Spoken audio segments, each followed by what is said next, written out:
Inside the Voyage, brought to you by Dusty Sprinklers. Welcome into the SWX studio. 1950, then owner Nick Mariana claimed to see what people now call a UFO above the ballpark. The video of the flashing light has puzzled people for decades, but it also inspired a name change. The organization went from the Electrics, the team's name at the time, to the Voyagers. And in this week's Inside the Voyage, Haley Sutton tells us more about the icon from outer space at Centene. The Spurs Coyote, Gritty, Benny the Bull. What do they all have in common? Well, they're all names of mascots, and usually these characters are the easiest ways to recognize a franchise.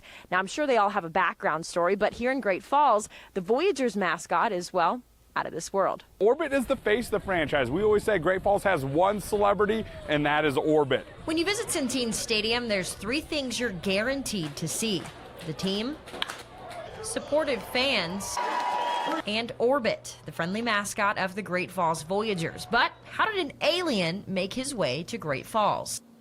Orbit just showed up here one day in the mid-thousands, and he's been around the ballpark ever since. He's really tough to get rid of, but he's great around the ballpark. And it was at the ballpark where he discovered a love for the game, which has kept him right here in the Electric City. Someone hit a home run and it went so far that it came up to our planet. I ended up loving baseball so much that I ended up staying.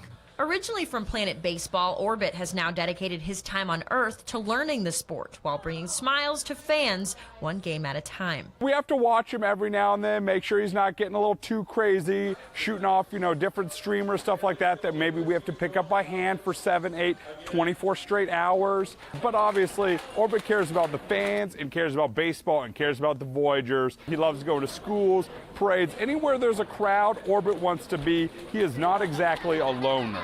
And thanks to his work on the diamond, the entire universe can now enjoy America's pastime. We do now have a baseball league in space, so on my planet, we do have the Voyagers down there. But instead of mascotting, I do play, So how long can we expect Orbit to stick around Centene? My guess is thousands of years. Where he's from, time is a little bit different, so we don't expect him going here for at least a few millennia. Reporting in Great Falls, Haley Sutton, SWX Montana.